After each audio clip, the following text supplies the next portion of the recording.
बिस्मिल्लाहिर्रहमानिर्रहीम। अस्सलाम वालेकुम। कैसे हैं आप? आई होप कि आप सब ठीक होंगे। आज हम बनाएंगे चने की दाल और पालक। बहुत ही इजी और सिंपल तरीके से हम बनाएंगे और ये झटपट बन जाएगा। जिसके लिए मैंने तकरीबन 1.5 किलो पालक लिया, उसको अच्छे से धोकर काट कर उसको मैंने बॉईल कर लिया है। और साथ ही जो बाद में तकरीबन मेरे पास साफ जो उबली हुई पालक है वो 1 किलो के करीब है। 1.5 पाव मैंने चने की दाल ली है, उसको भी मैंने 80% गला लिया है। और एक सुरख रंग का टमाटर लिया है, 8 से 10 हरी मिर्ची ली हैं साबित छोटी तीखी वाली। और साथ ही मैंने 1 टेबल स्पून अदरक लहसुन का पेस्ट लिया है। 2 मीडियम साइज़ की प्याज थी, उसको मैंने इस तरह चॉप कर लिया है। और 1 कप मैंने इसमें ऑयल डाला है। बिस्मिल्लाहिर्रहमानिर्रहीम। फ्लेम ऑन कर लें और जो प्याज है इसको मैं तकरीबन लाइट ब्राउन होने तक इसमें फ्राई करूँगी, तकरीबन 5 से 6 मिनट। फिर मैं आपको इसका नेक्स्ट स्टेप बताती हूँ कि हमने क्या करना है। वीडियो जो है स्टार्ट से एंड तक देखिएगा, कोई भी चीज़ स्किप ना कीजिएगा ताकि आपकी जो रेसिपी है वो सेम बने।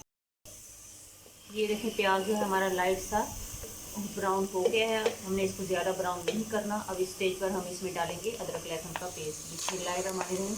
बिस्मिल्लाह पढ़ते हुए खाना बनाया करें, इससे एक तो खाने में बरकत होती है और दूसरा खाना बहुत ही मज़ेदार बनता है।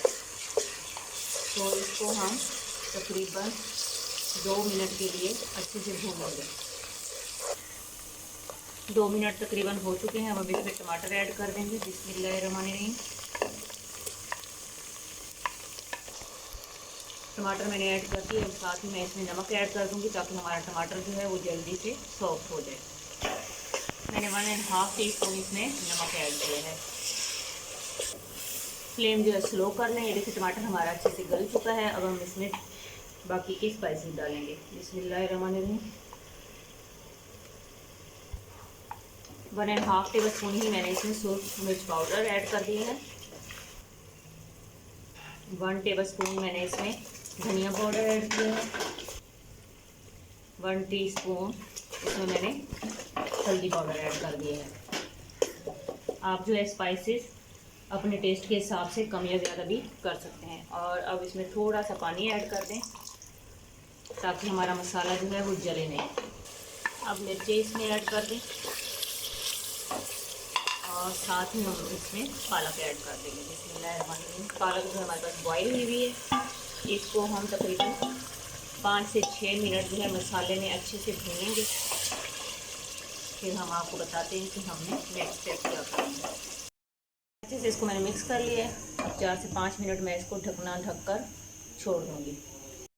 ये देखें पालक जो हमारी अच्छे से भून चुकी है, ऑयल ऊपर आ चुका है। अब हम इसमें ये बॉईल की हुई चने की दाल ऐड कर देंगे। बिस्मिल्लाहिर्रहमानिर्रहीम।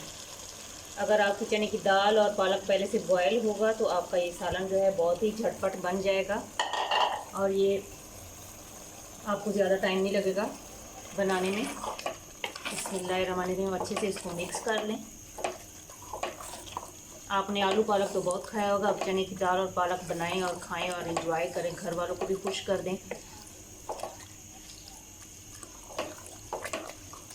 जी ये देखें माशाल्लाह। अब मैं इसको तकरीबन जो है 5 से 6 मिनट दम पर छोड़ दूंगी, मीडियम फ्लेम पर, मीडियम टू लो फ्लेम पर मैं इसको दम पर छोड़ दूंगी। और इसी स्टेज पर मैं इसमें एक और चीज़ ऐड करूंगी जिससे इसका टेस्ट और ज़्यादा बढ़ जाएगा, जो है कसूरी मेथी। इसमें 1 टेबल स्पून कसूरी मेथी ऐड कर दें, इससे इसकी खुशबू और टेस्ट और भी लाजवाब हो जाएगा। अब मैं इसको 5 से 6 मिनट के लिए मीडियम टू लो फ्लेम पर दम पर छोड़ दूँगी। फिर मैं आपको इसकी फ़ाइनल लुक दिखाती हूँ। ये देखें माशाल्लाह अल्हम्दुलिल्लाह 5 से 6 मिनट हो चुके हैं और मैंने फ्लेम जो है ऑफ़ कर दिया है। हमारी जो पालक और चने की दाल है वो बनकर रेडी हो चुका है। इसको आप तंदूर की रोटी के साथ, खमीरी रोटी के साथ, घर की चपाती के साथ या पराठे के साथ जैसे मर्ज़ी खाएं और एंजॉय करें। जहाँ भी रहें खुश रहें, खुशियाँ बाँटें, हंसते मुस्कुराते रहें। अल्लाह ताला हमारे मुल्क पर, हमारे घरों पर खुसूसी रहम और करम फरमाए। आमीन। अब मैं आप लोगों से इजाज़त चाहती हूँ। अल्लाह हाफिज़।